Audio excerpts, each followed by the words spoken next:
So imposing a Nrf2 activator changes the way that tumors and normal tissues respond to radiation, and it does it in the best possible way. It makes the radiation more effective at eliminating the tumor and less effective at causing damage to the rest of your body that really needs to survive. Right. So again, what's my point here? This is a changing scenario. Every week I do these searches myself. I look at the most recent new papers that have just hit the press, and this is the kind of thing I learn. And it changes the way I view Protandim. I said what I say today about it is very different from what I said 4 or 5 years ago, and this is precisely the reason. We're in the middle of a rapidly changing field, and we need to stay tuned to this company and to sites such as PubMed.gov to get the latest information. Protandim in cancer patients. And this paper looks at not Protandim, but curcumin, one of our ingredients. And curcumin in and of itself is a Nrf2 activator. Protandim is greatly amplified. It works better than curcumin because we've got the synergy of the 5. But the mechanism is the same. Curcumin activates Nrf2. Protandim activates Nrf2 more strongly. And just look at the title of this paper, and I think this can speak to you.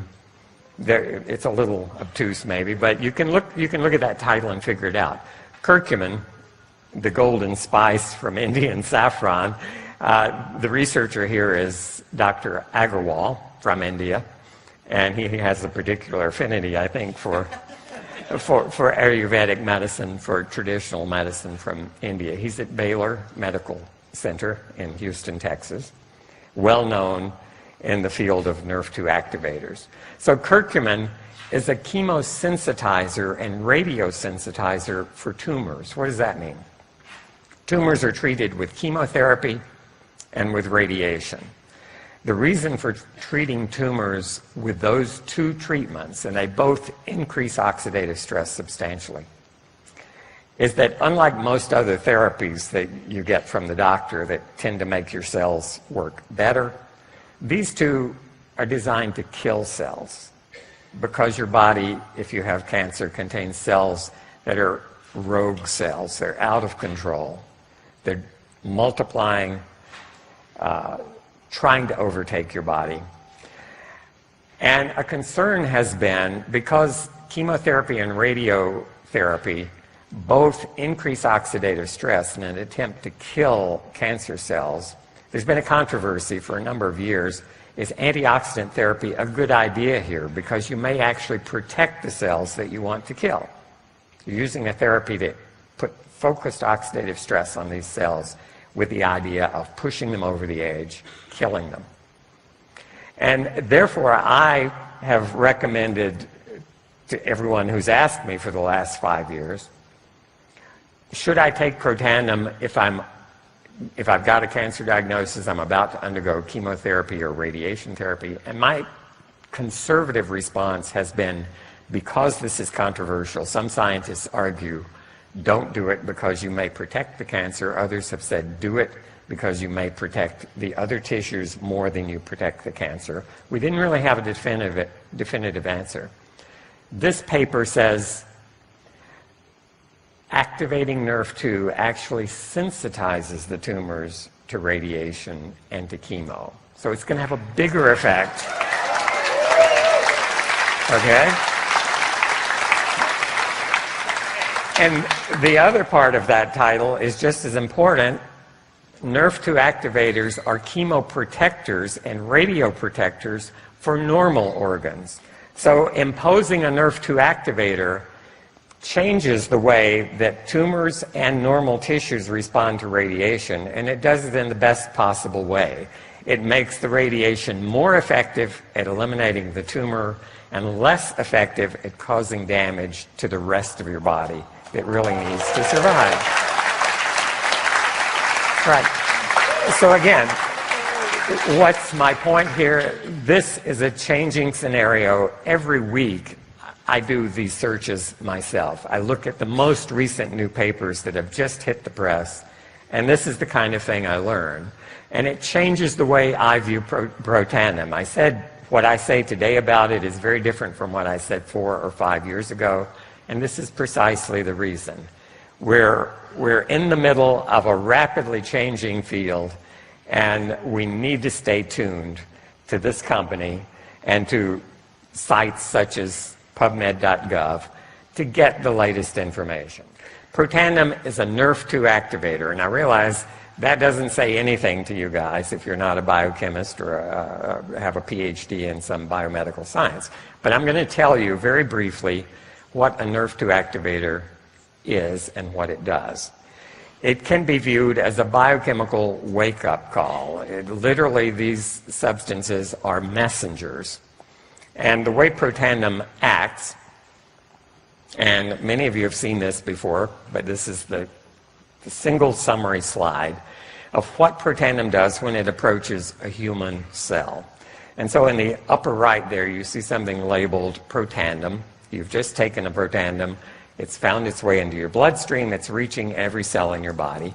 And when Protandim approaches any human cell, there are receptors on the surface of that cell. It's the analogy I use, it's like Protandim steps on your front porch and it rings your doorbell.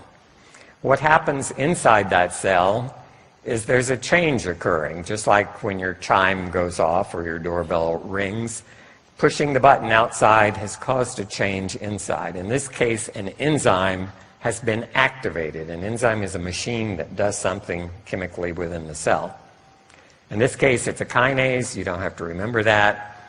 And here it's signified by being activated. It turned yellow, but now it's turned on by Protandim. What does it do? Well, the important player here is that little red circle labeled Nrf2. That's the biochemical messenger that needs to send information to the DNA in the nucleus of every cell in your body. And it's being held outside. The messenger is stuck to a blue protein there called KEAP1. And that complex is modified by this kinase. And what you can see is a little yellow group was added to Nrf2. It's been chemically modified. So that activated enzyme caused by Protandim ringing the doorbell, if you will, has modified Nrf2, changed its structural shape.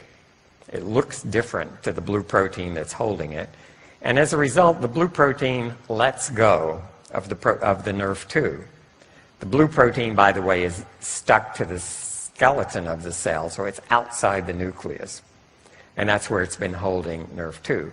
Now that Nrf2 has been modified, it's released by the blue protein, and it's free to diffuse into the nucleus of every cell where the DNA resides. The DNA is the master blueprint for that cell, contains the plans for producing everything that cell needs to make. When Protandim goes in there, when Nrf2 goes in there, it now has access to 25,000 genes that are in the nucleus of every cell in your body. And about 400 or 500 of those genes have receptors where that Nrf2 can bind and act. You can think of it as a key and a lock, or you can think of it as an electrical switch that gets flipped. The Nrf2 finds the 500 genes that it can modify, it binds to them, it turns on that gene, and the end result is all 500 of those genes upregulate the thing that they encode, the blueprint for which they are for some product that the cell makes. So in this case, protective enzymes are produced in response to Protandim. That's how it works in a nutshell. The actual biochemistry is a little more complicated, but not much. Seriously, that's very close to the way I would explain this to my peers. That's what Protandim does. It activates Nrf2. The cell makes more of its protective survival-related enzymes. So here I'm using a slightly different twist on the theme, stay tuned with Protandim. If you look up tune in a dictionary, which I did here, Merriam-Webster online, You type in tuned, and you find that there's several definitions. It's to adjust musical pitch. Everyone's familiar with that. You can tune an instrument. You can tune a piano. It brings it into harmony. It's a way of adjusting something for precise functioning. So you can take your car into a mechanic and you can tune up the engine. It's to make more precise, more intense, or effective.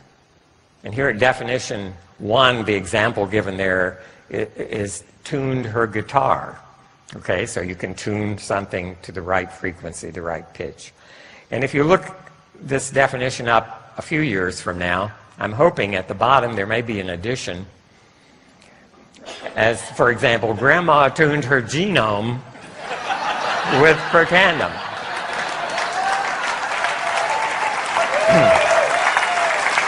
All right. Well, how is that going to work? Let me expand a little bit.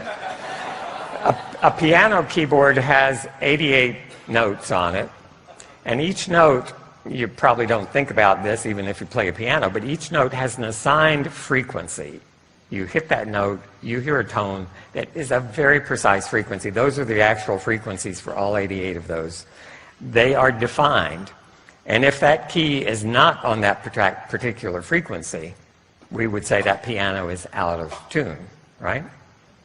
So let's suppose that in 1947, Grandma bought a brand new piano, and this is one chord from that keyboard, from the chord below middle C, so it's from low C to mid C, 13 notes. Each of them has a defined frequency, and when that piano was delivered to Grandma, every one of those 13 keys was right on, or very close to the defined frequency for each of those notes. And as happens with pianos, let's assume that for whatever reasons, Grandma's piano spent 50 years in the attic. And maybe the grandchildren discover it, bring it down, dust it off, and check it out. Well, after 50 years in the attic, things had changed. And if you hit those 13 keys now, you'll find that they're not on the precise frequency. The piano is out of tune and needs to be brought back into tune. It needs to be tuned up by a guy who knows what he's doing. He will bring tuning forks. He will listen very carefully, adjust each of those keys until it's back where it should be. And the same thing happened to Grandma, by the way, in those 50 years. If you look at her genome, and instead of 88 keys, we're looking at 25,000 keys in the genome, where each key is one gene. And to be properly functioning, if we looked at Grandma's genome when she was 20 years old, no oxidative stress to speak of, those genes would have been in tune.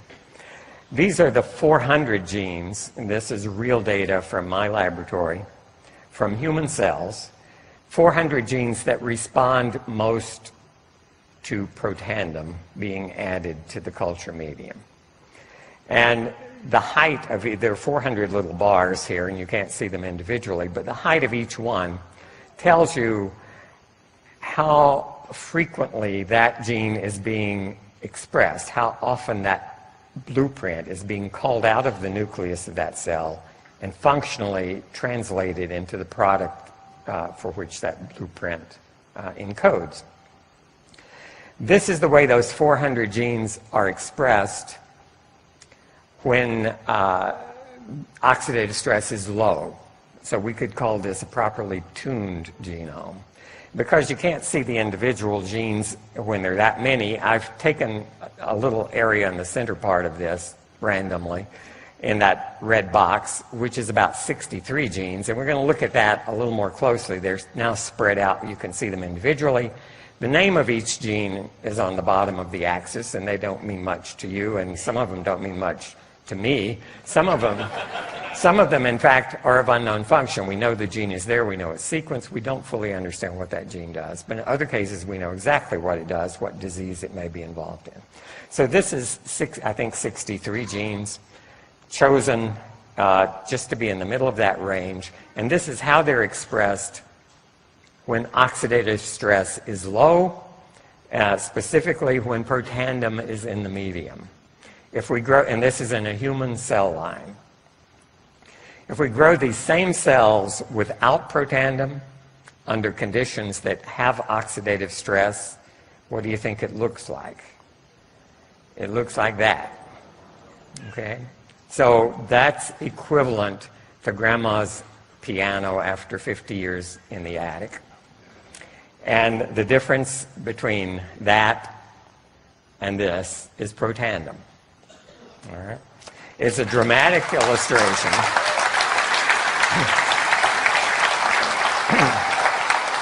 And let me point out to you, too, how dramatically things have changed. Protandem was developed primarily to affect 3 gene products: superoxide dismutase, or SOD, catalase, and glutathione peroxidase. And the literature, as of 5 years ago, led us to believe that this could happen, this would happen with protandem. And indeed, it did affect those 3 genes. What we've learned in the last 5 years is that it affects not only those 63 genes, but these 400 genes. All right? So 3 of those are SOD, catalase, and glutathione, or glutathione peroxidase. Have we realized that protandem does a lot more than that? You bet. We went from 3 genes to 400 or 500 genes that we're now talking about. Each of those genes has its own story. And your eyes would quickly glaze over if I went through the first 200 of those. So what I'm going to do is give you an example on each end of the spectrum in the few minutes remaining. One of the genes that caught my eye when I looked at this entire 400 genes was at one end of the spectrum. That is, of all the genes that are downregulated, which one is downregulated the most? And this gene, called fatty acid binding protein 4, meant nothing to me at the time, was strongly downregulated by protandem. And I'll show you the data in a moment. And so what do I do when I see something like that? Well, I go to pubmed.gov that I showed you earlier. I type in fatty acid binding protein 4, or FABP4, the name of that gene. And my question is, what is this involved in? Is it good to be high? Is it good to be low? What do we know collectively about fatty acid binding protein 4? And this paper appeared just in the last month. And it says that this one and a related gene, fatty acid binding protein 5, another gene, are related to the metabolic syndrome. All right, that's epidemic in this country. That's when people get older, they get obese. It involves inflammation. It involves atherosclerosis. It involves type 2 diabetes. It involves calcification of arteries. A lot of nasty things are related to these 2 gene products. The conclusions from this paper, I just kind of summarized it. FABP4 and to a lesser extent FABP5 contribute to insulin resistance, which is part of type 2 diabetes, to atherosclerosis, hardening of the arteries, cardiovascular disease. Reduction of FABP4 provides a striking resistance to the development of insulin resistance and multiple features of the metabolic syndrome. All right, that's powerful. In this paper, they could lower FABP4 by genetic manipulations, things that we can't do to ourselves, but we can do to animals in a lab, provided resistance to metabolic syndrome. And at the bottom there, FABP4 is associated with metabolic syndrome, inflammation, coronary calcification in humans. What does protandem do to it? On the left, you see the effect of protandem on human cells in culture. The left bar is the control without protandem. At 2 concentrations of protandem increasing, you see an 85% reduction of this FABP4 gene product. The related one, FABP5, showed a 66% reduction in response to protandem. right? The higher this gene is, the more likely you are to get metabolic syndrome, calcified arteries, and the related bad things that happen. At the other end of the spectrum, another gene, and again, when I saw this one, this is one of the most potently upregulated genes by protandem. The gene is named AKR1B10. That didn't mean anything to me, even though I'm a biochemist. It's a human aldehyde reductase, but I put it in PubMed to see what is this gene doing. Protandem strongly cranks it up. Is that a good thing or a bad thing? These two papers were published within the last year. Again, rapidly moving scenario.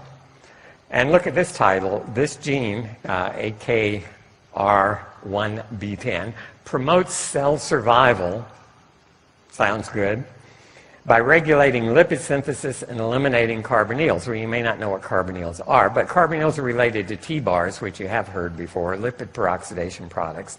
The conclusions of these two papers is that this gene responds to free radical damage, which results in formation of toxic lipid peroxidation products. So that broadly is T-bars. More specifically, it's talking about one of those products, 4-hydroxynonenal, 4-HNE, which may ultimately lead to cell death. These aldehydes damage the DNA. They can cause mutations. And this gene the gene product efficiently catalyzes the reduction of 4-HNE, protecting cells from toxic effects. What does protandem do to this gene? The one on the left is the control. And here you see two concentrations, a very low and a higher concentration of protandem, a 3,200%, 32-fold increase in the production of this gene product. And this is a good one. The more of this you have, the more protected you are, right? And each of those 400 genes can be analyzed in this way. And I have to tell you, I haven't made my way through all 400 of them, but I spend hours and hours ferreting out what those genes are, what they do, and the overall predominant theme is exactly what you've seen here. The genes that help our cells survive are upregulated. The genes that are doing the damage, causing the problems, are being decreased. So I think that's pretty much the end of what I have to say. I want to tell you a lot of these guys have contributed to what I've told you today.